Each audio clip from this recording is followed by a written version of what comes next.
Welcome to focus study point. आज एक अति महत्वपूर्ण करंट अफेयर्स है जो नीति आयोग द्वारा जारी निर्यात तैयारी सूचकांक 2024। ठीक है, ये आरएस प्रीलिम्स के लिए, चाहे सब इंस्पेक्टर का एग्जाम हो या जितने भी सारे एग्जाम, वीडियो है, पटवार है, एलडीसी है, उन सब एग्जाम के लिए महत्वपूर्ण टॉपिक है। चाहे वो करंट अफेयर्स के दृष्टि से हो या नीति आयोग के बारे में हो। तो ये कल ही जारी हुआ है। ठीक है, एक्सपोर्ट प्रिपेयर्डनेस इंडेक्स 2024, इसके बारे में आज अपन डिस्कस करेंगे। तो शुरू करते हैं। कल की न्यूज है अपनी ये। ठीक है, 14 जनवरी की न्यूज है, कल की है। प्रेस इंफॉर्मेशन ब्यूरो है भारत सरकार का, उसने जारी की है। ठीक है, पहली बात यह है कि जो निर्यात तैयारी सूचकांक है, ठीक है, एक्सपोर्ट प्रिपेयर्डनेस इंडेक्स ईपीआई, इसे जारी कौन करता है? तो जारी करता है नीति आयोग।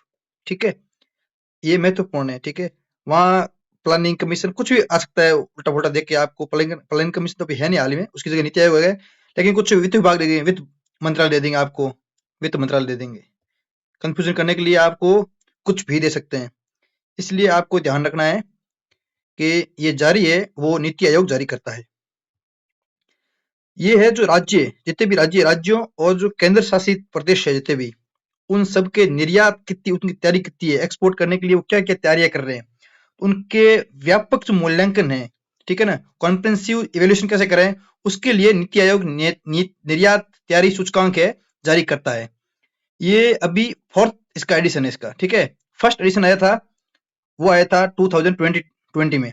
ठीक है, 2020 में, और अभी हुआ है फोर्थ एडिशन इसका। ठीक है, ये भी ध्यान रखना आप। ठीक है ना, पहला एडिशन लिखा हुआ, पहली बार इसे अगस्त 2020 में प्रकाशित किया गया था, और अभी जो जारी किया गया ईपीआई है वो है फोर्थ एडिशन, चौथा संस्करण है इसका अभी हाल ही के अंदर। ठीक है, तो इसके उसके अंदर कुछ जो मेजर इसमें क्या है कि इसमें स्तंभ दिए हैं और सूचकांक इंडिकेटर दिए हैं, वो कितने है उसके बारे में डिस्कस करेंगे।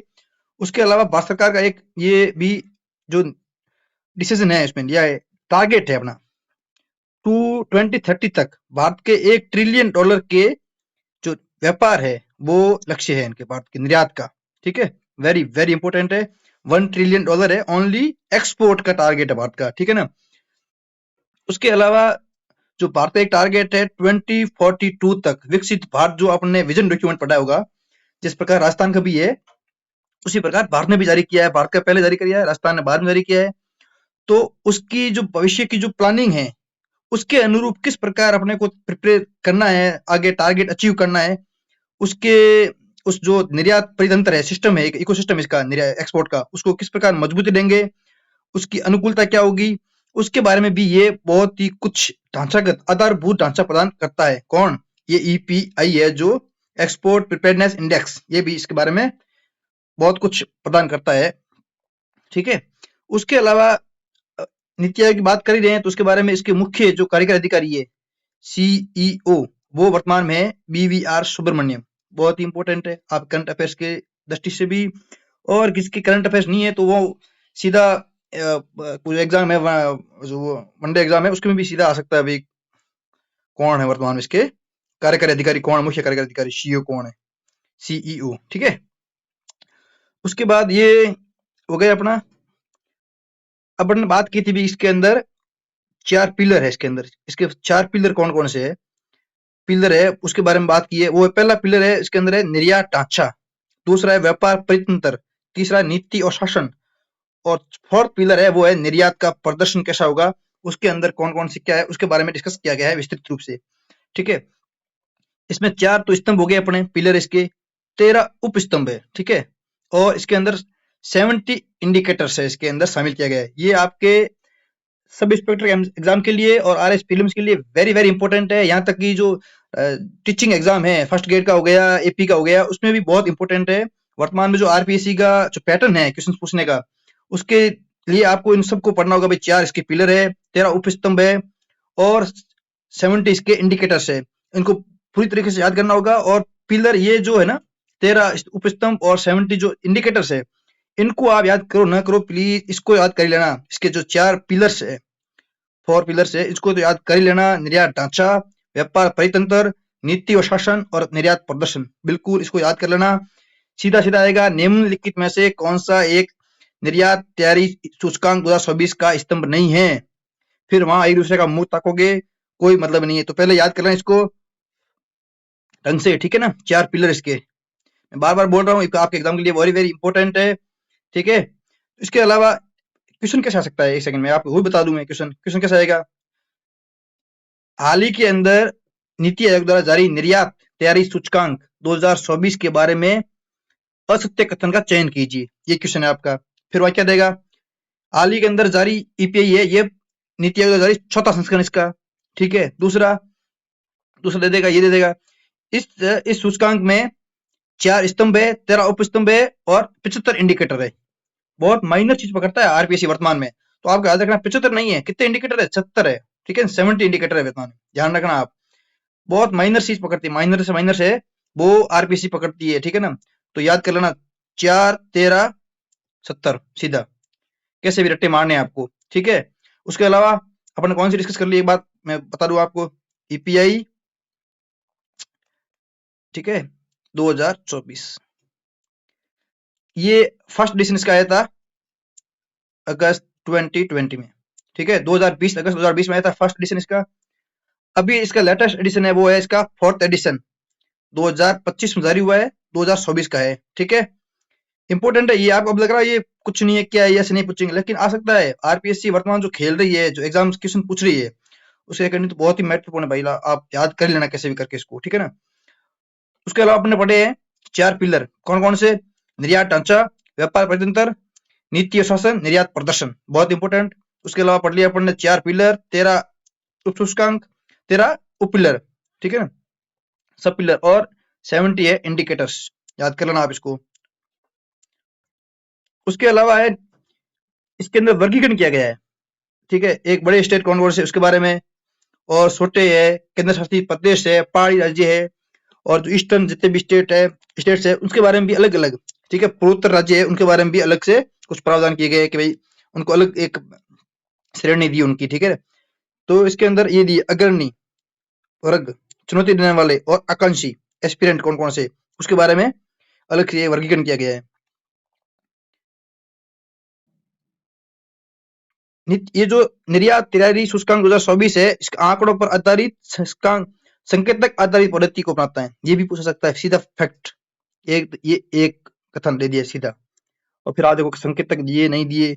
लेकिन आपको याद है भाई, संकेतक आपने पढ़ लिया कि इसके अंदर लगभग 70 संकेतक है इसके अंदर इंक्लूड किए गए। तो आपको पता है कि भाई संकेतक है इसके अंदर, आंकड़े है इसके अंदर, तो आप इसको क्वेश्चन को आप हैंडल कर लोगे, वरना सीधा ऊपर से जाएगा, पता ही नहीं लगेगा, आप तो कम मार के आओगे सीधा अ ब स ड डी, ये लो भाई डी सही है, ठीक है। तो इसलिए ऐसे नहीं करना, आपको खेलना नहीं है, पेपर आपकी जिंदगी के साथ खेल जाएगा, ठीक है, सही से पता नहीं चलेगा कब आपसे खेल गया पेपर। निर्यात तैयारी सूचकांक 2024 प्रणाली के सुधारों का उद्देश्य सुदृढ़ता, तुलनीयता, नीतिगत प्रासंगिकता को बढ़ाना है। 2024 की रिपोर्ट तैयारी सूचकांक में विस्तृत सौर पद्धति, संकेतक परिभाषाएं और राज्यवार क्या परिणाम है, वो अपन को अपने इंपोर्टेंट नहीं है इतना कुछ, तो मैंने पूरी रिपोर्ट नहीं की है। अपने एग्जाम के व्यू पॉइंट से क्या इंपोर्टेंट है उसको मैंने शामिल किया है। अब अपन ने जो 4 पिलर पढ़े थे ऊपर, ये लो, एक पढ़ा है अपने निर्यात अवसंरचना, ठीक है, व्यापार परितंत्र, नीति शासन और निर्यात का प्रदर्शन। उसके बारे में सबसे ज्यादा जो भार है किसके ऊपर है, ये देखो मैं पूरा दिखा दूं चारों साथ में, ये लो, सबसे ऊपर महत्व है वो 40% महत्व है किसका है, व्यापार परितंत्र का महत्व है 40%। ध्यान रखना ये आपके लिए बहुत इंपॉर्टेंट है, ठीक है। सबसे ज्यादा किसका है, 40% है, वो है व्यापार परितंत्र का। बाकी सभी का है 20%, 20%, 20% है, बट इसका है 40%। उसके अलावा ये याद कर लेना एक बात, ठीक है, बिल्कुल आपके एग्जाम के लिए बहुत इंपॉर्टेंट है। मैं बार बार बोल रहा हूँ आपको, इसके अंदर 4 पिलर है, 13 उप पिलर है, ठीक है ना, उप स्तंभ है, और 70 इसके अंदर इंडिकेटर्स है। बिल्कुल आज याद कर लेना 4 पिलर कौन से, वो इंपॉर्टेंट है, बाकी कुछ इंपॉर्टेंट नहीं है। कौन कौन सी पिलर है इसको आप नोट डाउन कर लो अपनी, आप आज नोटबुक में, और बार बार रिवीजन करना। एग्जाम में आएगा ही क्वेश्चन, देख लेना आप, मैं आज ही बोल रहा हूँ आपको, ये कंफर्म है, ये स्टार लगा दो आप इसको। ठीक है ना, 5 स्टार, 3 स्टार नहीं 5 स्टार है ये क्वेश्चन। आगे इसके अंदर शीर्ष प्रदर्शन करने वाले राज्य और जो अपने केंद्र शासित प्रदेश है, यूनियन टेरिटरीज है, उसके बारे में भी अपन डिस्कस कर लेते हैं। पहला है अग्रणी प्रदर्शनकर्ता कौन से हैं, उसमें सबसे बड़े राज्यों के अंदर पहला है महाराष्ट्र, तमिलनाडु, गुजरात, उत्तर प्रदेश। जरा सा याद नहीं करने, चार तो याद करने ही है आपको भाई, ये कौन कौन सा है, तो उसके अंदर चार तो आपको याद करना ही है, कैसे भी करके याद करो, मुझे नहीं पता। ठीक है, महाराष्ट्र, तमिलनाडु, गुजरात, उत्तर प्रदेश। महाराष्ट्र, तमिलनाडु, गुजरात और उत्तर प्रदेश। MTGU करके याद करो, कैसे भी करो, याद करना है। ठीक है, महाराष्ट्र, गुजरात, महाराष्ट्र, तमिलनाडु, गुजरात, उत्तर प्रदेश। रट्टा मारो, कैसे भी करो, याद कर लेना। टॉप क्या तो याद होनी चाहिए, महाराष्ट्र है ही, बाकी वाले याद कर लो। तो आप आरपीसी की किसी एग्जाम की प्रिपरेशन कर रहे हो तो आपको याद होना ही चाहिए, नहीं तो फिर आप मात खाओगे पक्का है। प्लीज चार ऑप्शन तो याद कर लेना, महाराष्ट्र, तमिलनाडु, गुजरात, उत्तर प्रदेश। ठीक है, बोलो 3-4 बार लिखो, सब याद हो जाएगा। ऐसे नहीं याद नहीं होता है कि सर कब याद करेंगे, कैसे याद होगा, ऐसा ऐसा कुछ नहीं, याद हो जाएगा, याद करोगे तो। छोटे राज्य, पूर्वोत्तर राज्य और यूनियन टेरिटरीज, इनके लिए अलग से किया गया है। ठीक है, छोटे राज्यों में सबसे टॉप पे वो है उत्तराखंड, सेकंड है जम्मू कश्मीर है, यूनियन टेरिटरी है, नागालैंड है, दादरा नगर हवेली है और गोवा है। तो टॉप के तो अंदर हो गया आपका उत्तराखंड। ठीक है, टॉप राज्य, छोटे राज्यों में सबसे छोटे राज्यों में सबसे टॉप रैंकिंग प्राप्त की हुई है उत्तराखंड ने। अब यूनियन टेरिटरी में कौन है टॉप पे, वो है जम्मू कश्मीर, जेके, याद कर लो, यूके, फिर आ गया जेके। ठीक है, और फिर आ गया अपना नागालैंड, पूर्वोत्तर में कौन सा है टॉप पे, नागालैंड। और फिर ये दादरा नगर हवेली, दमन दीव, फोर्थ पोजीशन प्राप्त की इसने। इसके बाद अपन डिस्कस करते हैं कुछ इंपॉर्टेंट फैक्ट्स है नीति आयोग के बारे में, उसके बारे में डिस्कस कर लेता हूँ। नीति आयोग, नीति आयोग की रूपरेखा कैसे है, तो नीति आयोग है उसका एक केंद्रीय मंत्रिमंडल है, उसने एक रेजोल्यूशन लिया है। ठीक है, किसी ने नहीं, ओनली केंद्रीय मंत्रिमंडल है, उसके द्वारा इसको 1 जनवरी 2015 को नीति आयोग का गठन किया है। ठीक है, उसके एक संकल्प के द्वारा इसका गठन हुआ है। 1 जनवरी 2015 को इसका क्या हुआ है, गठन हुआ है। ठीक है, याद रखना इसको। जो अपना योजना आयोग था, प्लानिंग कमीशन, उसकी जगह इसका स्थापना हुई है। ठीक है ना, 1 जनवरी 2015, 25 लिख दिया मैंने, ये सॉरी, 1 जनवरी 2015। ये भारत सरकार को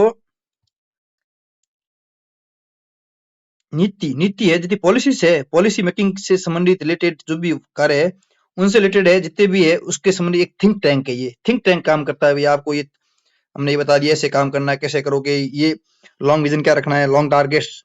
ठीक है, लॉन्ग टर्म के टारगेट्स है, शॉर्ट टर्म के टारगेट्स है, वो सब कुछ है नीति आयोग जारी करता है, इनको बताता है भाई। ये निर्देशात्मक और नीतिगत इनपुट प्रदान करता है।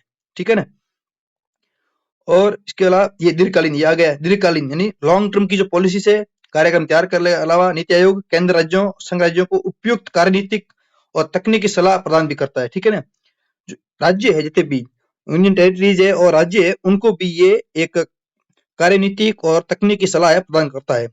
राष्ट्र हित के अंदर कैसे काम करें, और राज्यों को एक मंच प्रदान लाने के लिए राज्यों को नीति आयोग भारत सरकार का सर्वोत्कृष्ट मंच है। ठीक है ना, ठीक, राष्ट्रीय हित के अंदर।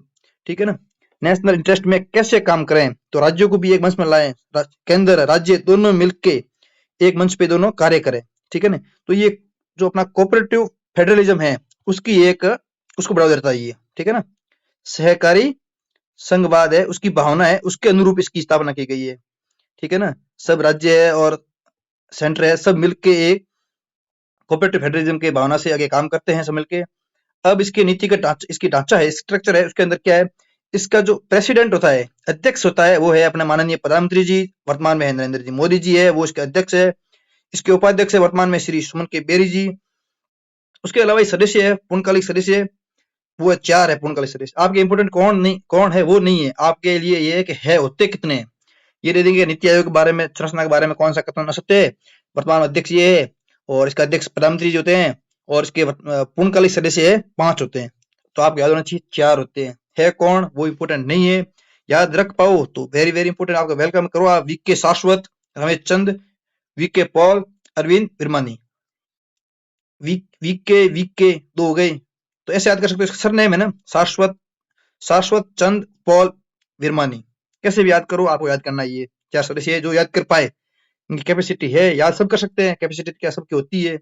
अब आपको याद करना है निमोनिक्स बना के कैसे याद करना, वो तो आपके ऊपर है। मैंने आपको बता दिया है कैसे याद करो, शाश्वत चंद पॉल विरमानी विरमानी। 2-4 बार लिखोगे, 2-4 बार मनन करोगे, चिंतन करोगे, बोलोगे इसके बारे में, धीरे धीरे अंदर मन के अंदर मन ही मन, तो आपको याद हो जाएगा। उसके अलावा ये मुख्य कार्यकारी अधिकारी सीईओ, चीफ एग्जीक्यूटिव ऑफिसर है वर्तमान में बीवीआर सुब्रमण्यम। ये अपने बीवीआर सुब्रमण्यम जी है, इनकी मैंने फोटो भी डाल दिया आपके सामने। उसके अलावा पदेन सदस्य होते हैं, कौन है वर्तमान में? 4 पदेन होते हैं सदस्य, और 4 होते हैं पूर्णकालिक सदस्य। पूर्णकालिक सदस्य है वो मैंने बता दिया आपको, 4 सदस्य पूर्णकालिक, और ये है पदेन। पदेन कौन कौन से है वर्तमान में? मंत्री जी, रक्षा मंत्री है, डिफेंस मिनिस्टर, और ये होम मिनिस्टर, और एग्रीकल्चर, और फार्मर वेलफेयर मिनिस्टर, और ये आपके है फाइनेंस मिनिस्टर। ये 4 मिनिस्टर है, इसके पदेन सदस्य होते हैं, और 4 होते हैं पूर्णकालिक सदस्य। एक सीईओ होता है, एक इसका अध्यक्ष होता है, एक इसका उपाध्यक्ष होता है। विशेष आमंत्रित सदस्य है, ये तो चेंज होते रहते हैं, तो मैंने डाल दिया है, होते हैं, मतलब ये होते हैं विशेष आमंत्रित आमंत्रित सदस्य, ये भी होते हैं इसके अंदर। ज्यादा इंपॉर्टेंट नहीं है आपके लिए, तो मैं ज्यादा डिस्कस नहीं करूंगा। उसके अलावा एक महत्वपूर्ण फैक्ट ये भी है, नीति आयोग अपना काम कर रहा है। इसके अलावा नीति आयोग को भी कुछ सलाह देने के लिए, नीति आयोग के लिए कुछ रिसर्च करने के लिए, उसके लिए ऑब्जेक्टिव्स कुछ, उसको सहायता करने के लिए अलग से संस्थाएं स्थापित की गई है। अलग से वो ऑटोनोमस बॉडीज है, से अटैच है, जिसके नीति आयोग से वो है, एक है AIM, एक है अटल इनोवेशन मिशन, और एक है DMEO, एक है NILF। वेरी वेरी इंपॉर्टेंट तीनों ही। ये क्वेश्चन अटल ये वाला पूछा सकता है, DMEO पूछा, इस बार इसकी बारी है। DMEO को क्वेश्चन है, वो EURO के अंदर पूछा है, जिसने एग्जाम दिया उसको पता है, यहाँ जो PYQs सॉल्व किए उसको सब पता है। और अभी ये जो नीलर्ड है, NILERD, ये इंपॉर्टेंट आपके एग्जाम के व्यू पॉइंट से, इसको आज कर ही लेना आप, रट्टे मार लेना, एग्जाम में आएगा, ऐसे एडिट आएगा। ये कौन सी संस्था का संबंध है, वो नीति आयोग से नहीं है। यहाँ फुल फॉर्म आ सकती है आपके सामने, तो इसको आप रट्टे मार लेना। पहले बात करते हैं अपन AIM, ठीक है। AIM इंग्लिश बता दूं मैं इसका, अटल इनोवेशन मिशन, अटल इनोवेशन मिशन, ठीक है, AIM, ठीक है। नीति आयोग का अटल नवाचार मिशन मिशन मिशन है, वो है भारत सरकार की एक प्रमुख पहल है, जिसका उद्देश्य देश के नवाचार, उद्यमिता, यानी इनोवेशन और इंटरप्रेन्योरशिप की जो एक कल्चर है उसको कैसे बढ़ावा दे, उससे रिलेटेड है। काम करने के लिए 2016 के अंदर इसकी स्थापना नीति आयोग के अंतर्गत की गई थी। और इसके साथ ही ये ज्यादा कुछ इंपॉर्टेंट नहीं है, मैंने बता दिया आपको, एक 2016 इसकी फुल फॉर्म तो पता ही है आपको, याद होती है, और ये नीति आयोग के अंडर में काम करता है, ठीक है। उसके अलावा ये अगला DMEO, DMEO ये अपना हो गया। मैं आपको बता दूं एक बार थोड़ा साफ, अब देखो आप, DMEO डेवलपमेंट, और ये एक सेकेंड, इंग्लिश में से क्या होगा, development monitoring and evaluation office, very very important है। पिछली बार ये पूछा कि भाई नीति आयोग से संबंधित कौन सी संस्था नीति आयोग से संबंधित है, इस बार पूछेगा, हो सकता है इसकी DMEO की फुल फॉर्म क्या है, ठीक है ना, तो आप इसको याद कर ले में, ठीक है। Development monitoring and evolution office का संबंध है नीति आयोग से, ठीक है। ये क्या करती है इसके बारे में आप डिस्कस कर लेते हैं। ये आवश्यक ज्ञान और कौशल को तेजी से कार्य करने, अनुसंधान और नवाचार को बढ़ावा देने के लिए भारत सरकार के लिए नीतिगत सलाह प्रदान करती है, ठीक है। आकस्मिक जो मुद्दे होते हैं उसको कैसे निपटें, उसके बारे में भी ये DMEO है, ये कार्य करता है। आपको इंग्लिश में याद हो इसका फुल फॉर्म, ठीक है, development monitoring and evolution office, या फिर हिंदी में कर लो विकास अनुवीक्षण और मूल्यांकन कार्यालय, इसकी ये फुल फॉर्म का ये। और इसके अलावा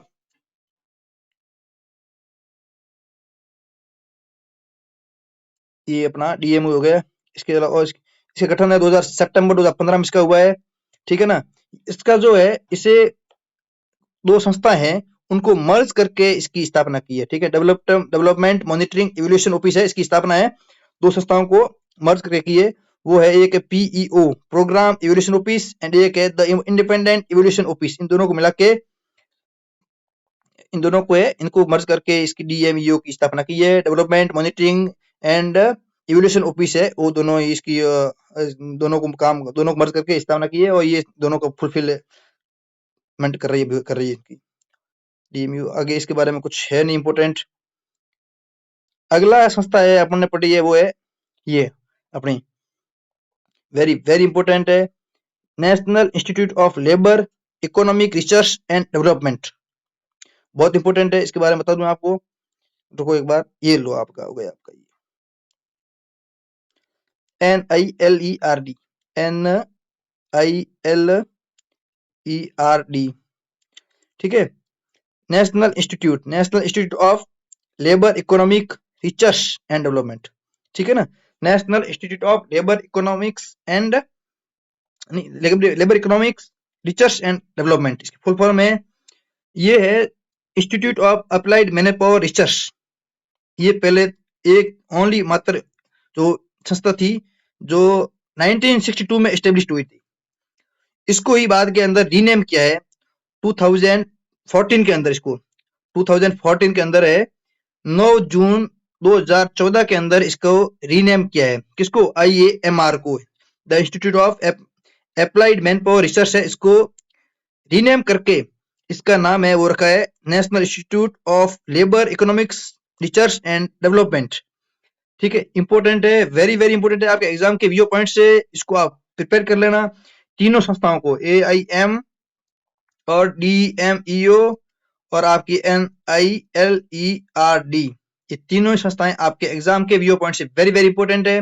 वर्तमान में नीति आयोग की बहुत ही महत्ता है अपने लिए, तो इसके से क्वेश्चन आने की संभावना बहुत ज्यादा है, इसको आप तैयार कर लें। उसके अलावा SSM के तहत राज्य परिवर्तन संस्था, ये क्या है भाई? राज्यों और संघ राज्य क्षेत्रों में नीति आयोग के सहयोग से योजना विभागों और बोर्डों जैसी अपनी मौजूदा संस्थाओं की भूमिका पर पुनर्विचार करने के लिए राज्य परिवर्तन संस्था SSM है, यानी स्टेट, ये SIT है अलग है, राज्य परिवर्तन संस्था स्थापना की है। SIT SSM का एक महत्वपूर्ण घटक है। ठीक है ना, बहुत इसका एक घटक है, ये SIT है जो राज्य परिवर्तन संस्था है, इसका SSM का ही घटक है एक। ठीक है, ये मैं बताऊं आपको, वर्तमान में ये टोटल कुल है वो है आपके 26 है लगभग। हाँ, ये लास्ट तमिलनाडु की है, तमिलनाडु संस्था, उसका नाम है राज्य योजना आयोग। अपने लिए इंपोर्टेंट फैक्ट है वो है कि राजस्थान के लिए संस्था का नाम क्या है, तो वो है रीति। ठीक है ना, रीति अपना नाम है।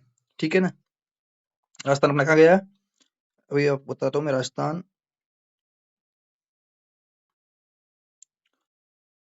ये राजस्थान, राजस्थान परिवर्तन एंड नवाचार संस्थान रीति, बहुत ही इंपॉर्टेंट है